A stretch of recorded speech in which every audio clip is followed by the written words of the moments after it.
This project that we were working on with Pakistanis who came to visit is sort of an outgrowth of a longer set of initiatives I've been involved with here at North Carolina Central University, revolving around digital humanities. Our department and the university has had a sort of long-standing digital humanities fellowship pedagogy program with Duke University. Digital humanities is a sort of new and developing field, which is largely devoted to the use of digital technologies for doing conventional humanities research. And one of the sort of characteristics of the use of DH here, or digital humanities here at NCCU, has been devoted to pedagogy, how to use technologies for teaching the humanities as opposed to exclusively doing work on research in the humanities. What happens when you take digital humanities and make it more international? And with that question in mind, I applied for funding from the American Institute of Pakistan Studies to bring DH fellows from the NCCU Duke program to Pakistan to conduct some workshops in Lahore and then in Islamabad. And then to bring Pakistani junior scholars from Pakistan to the United States to participate in a number of workshops and to engage in one-on-one mentoring with faculty from NCCU who are all fellows from the digital humanities relationship that we developed with Duke University.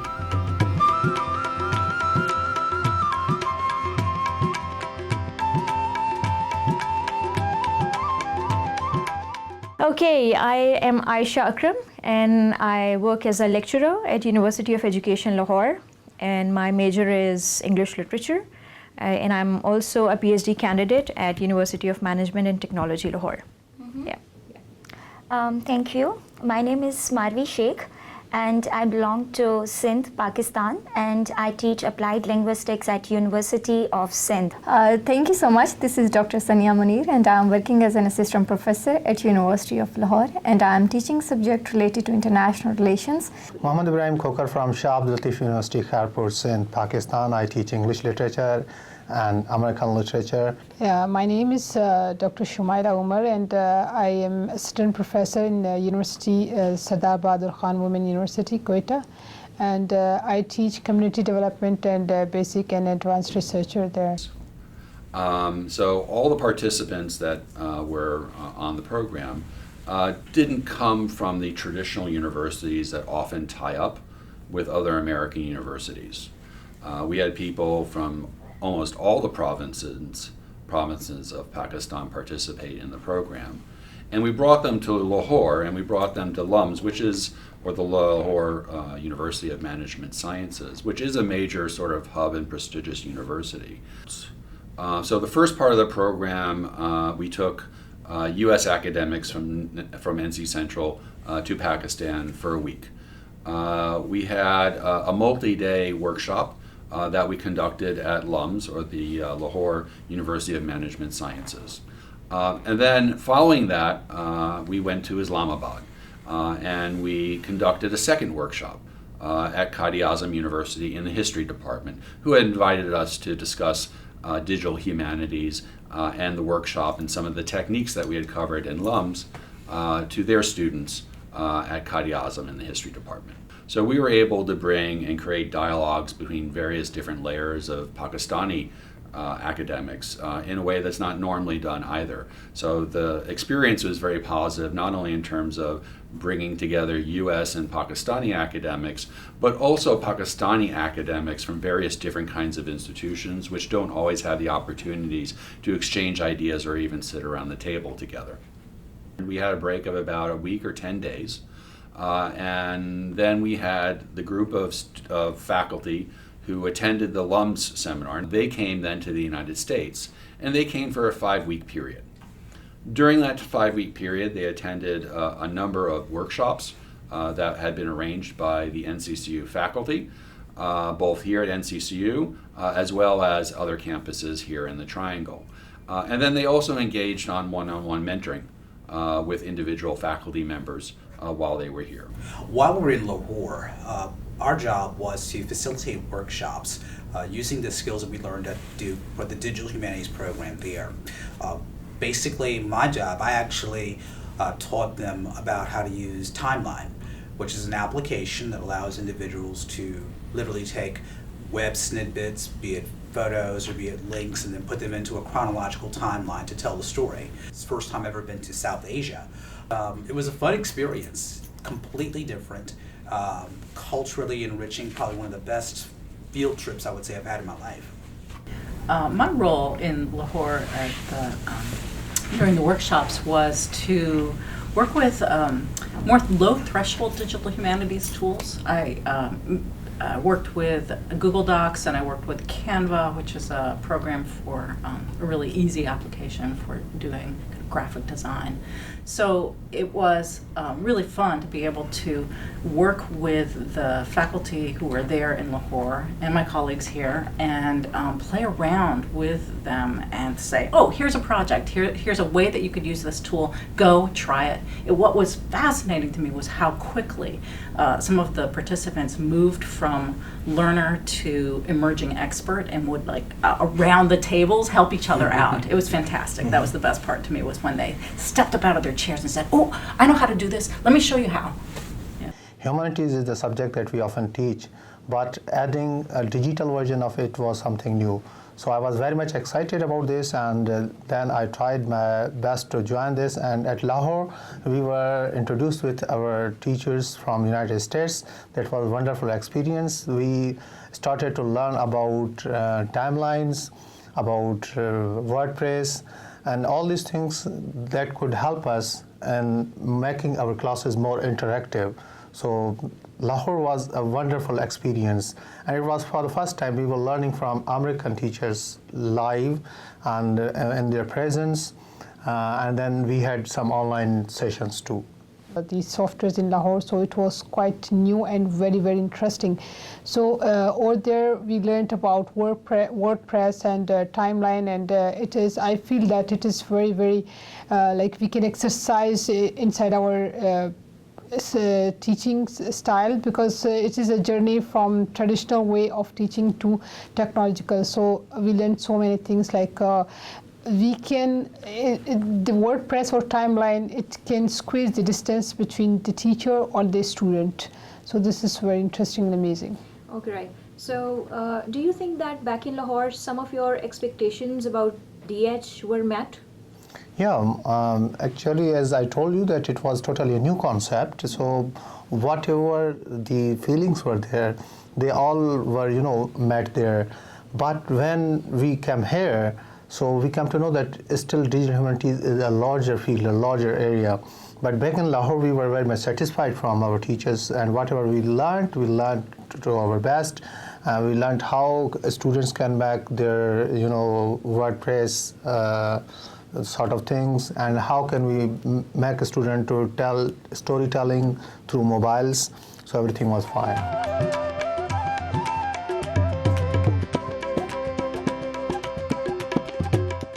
None of these participants had ever traveled to the United States ever. It was a first time for everyone. I thought that this is going to be held in Islamabad only. So when I found out that I was going to the US, I was like, oh my God. I was excited. Okay, my first reaction was, okay, I am going to United States. That's interesting, fine. So it was really, let's say, fun for me, interesting, because I have heard all about, seen a number of movies related to USA, States. So yes, there was not any kind of that maybe I will have a cultural shock, because I have already watched in movies, listened a lot about it. So it was interesting. I love to travel the whole world. And here in USA, it's really a new experience for me to explore the new areas and to explore the, for instance, we've been to DC, we've been to New York, and it was really an amazing experience for me. And I have so many new chapters to share with my friends back in Pakistan and also in my travelage. So thank you. I was a little bit confused when I was coming to United States, but later on I changed the concept, or the perception was quite changed when I met my colleagues or my mentors over here. So it was more like I feel more relaxed when I came here and met my mentor. Because I have been teaching American literature to my students, and I always tell them that how beautiful America is. But seeing America myself and getting first-hand experience was something that really excited me. And when I landed here for the first time at Boston, I cannot describe the excitement in words. It was really wonderful. And when we came here at Chapel Hill, and when we saw the beautiful, landscapes and beautiful buildings, beautiful, university campus, and then these mentors, it was really wonderful. And I felt as if I was dreaming, but that dream came true.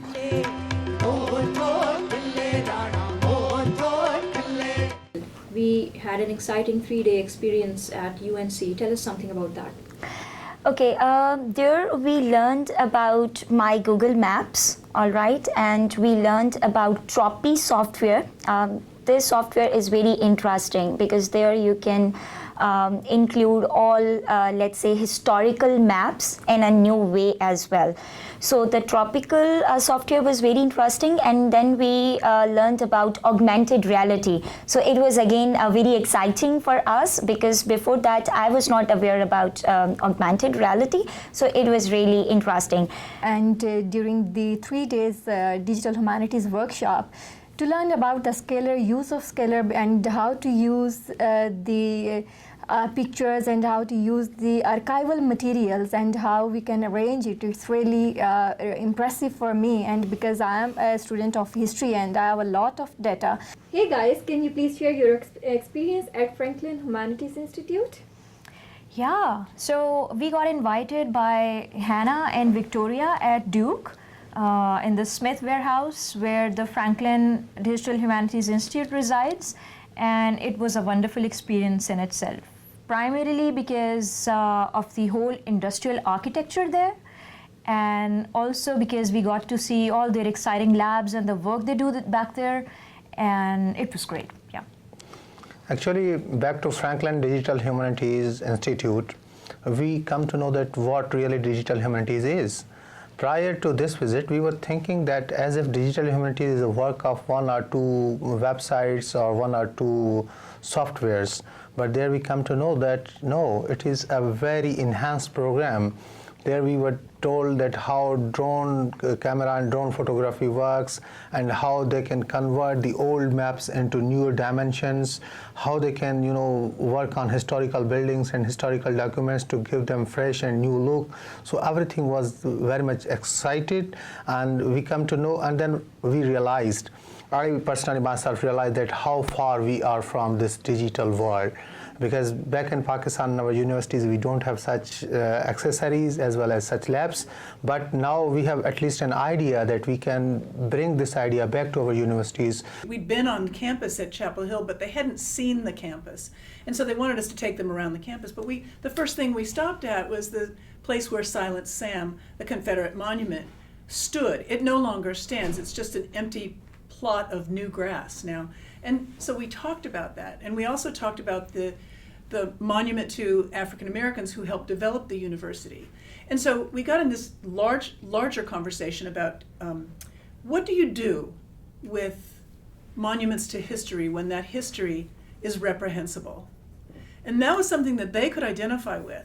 And they were talking to us about how rare it is for them to see people talking critically about their own history.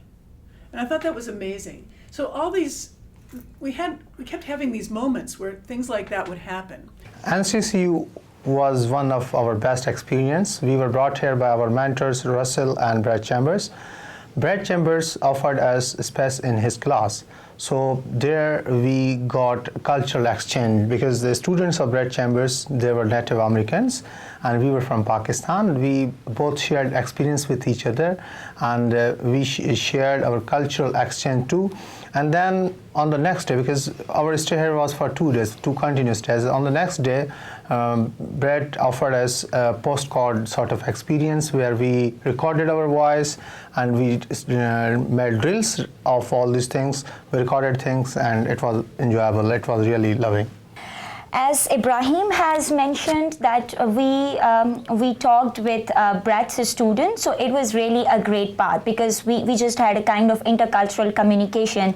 They talked about their culture, we talked about our culture, our traditions, and values as well. Apart from this, we have learned podcasting as well, and portfolio as well, and then blogs.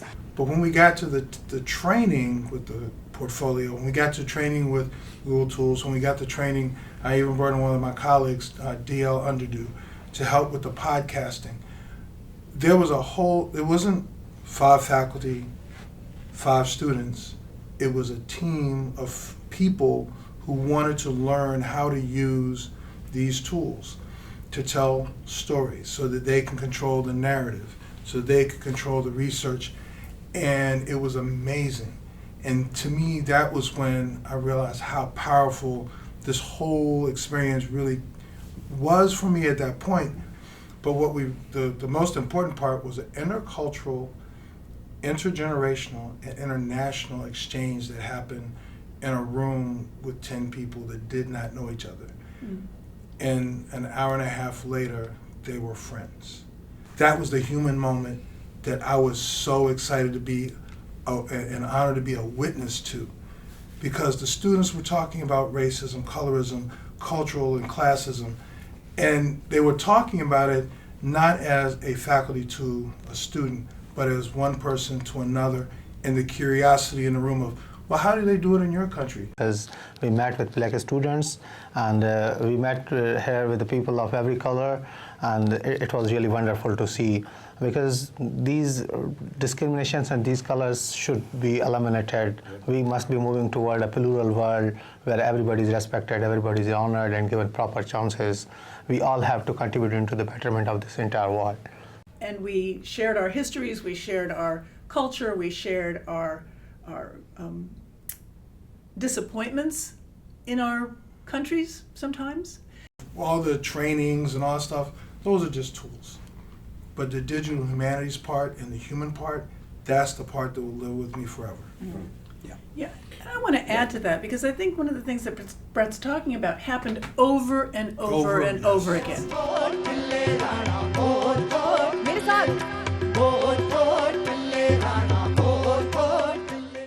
The best thing was when we went to Falls Lake. Kali had decided to bring her kayaks, and we went kayaking and picnicking. You know, but even that, you had to think about the cultural differences, right? Because the women did not wear swim clothes, right? They were fully clothed, long pants, long sleeves. Some of them wore headscarves while they were swimming. And yet they went swimming anyway. No, it was a lot of fun to take them to my alma mater, you know, and have my colleagues there with me. And we all, like this, Duke Garden is such a beautiful place anyway. But it was a little oasis of nature, and a way to be calm and meditative together, relaxed, not running from workshop to workshop or doing anything particular. And sometimes those were the best moments. Yeah. Stagville was the same way. Stagville is a plantation, a former slave plantation, and Michelle and Russell kind of made sure that happened, and that was amazing because we had a chance to share some experiences, and also just I know at one point Russell and I were out on a little spot reflecting, and a couple of our friends came over from back, you know, to check on us to make sure we were okay. Right, they were worried. And but then they understood when we explained it to them. They kind of they really understood the reflection part. They understood the importance of where we were and the presence and the representation agency of being at that place at that time, and being able to share it with some folks from another country who don't completely understand why it all happened. Right.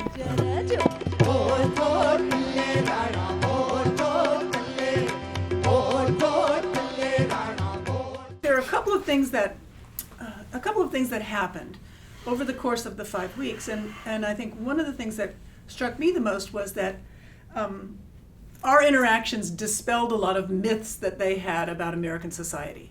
And I'm trying to think who, I think it might have been Aisha who said this to me. She said, we've been told that Americans don't care about old people. And I said, this is after several weeks, it took a while before people warmed up, right? And she said, we've been told that Americans don't care about their elders. And they knew at that time that I take care of and live with my 96-year-old mother-in-law. It was just a big surprise to them that that kind of thing happened. And I talked to them about Brett and his relationship with his mother, how he cared for her so much toward the end of her life. And so we ended up really changing their opinions, I think, in a lot of ways about it. Like Russell was saying about the opinions he had, the sort of assumptions that he made as he was going to Pakistan for the first time. They had some similar kinds of assumptions about our culture when they came here for the first time. And those were dispelled because we got to know one another. We became close.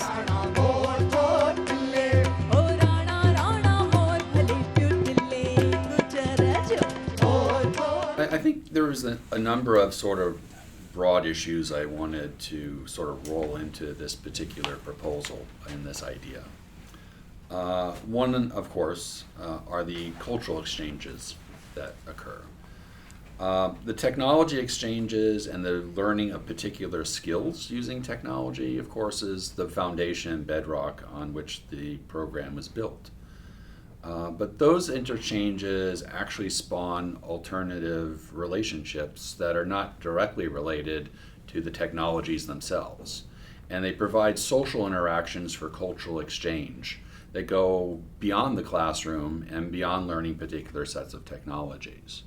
And then the other issue I was thinking about is how to sustain both those relationships as well as the use of digital humanities in teaching in Pakistan, because it really is a field that is not very well developed yet in Pakistan. These people that we mentored, who they learned all these tools, are now sharing what they learned with their own faculty and others in Pakistan now. So they get this stuff, right? They're making a real mark in their own communities, their own academic communities, because of what they learned here.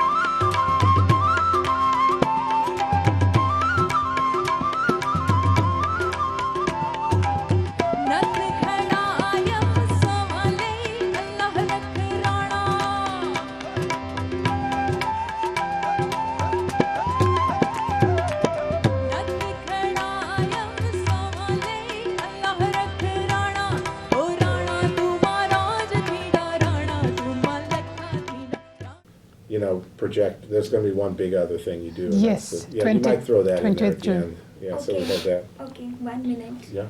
When you speak, you just put your hand here. Oh yeah. Oh, so you are not supposed to do this. That's another day. Because you just disturb the image. You are in front of the lens.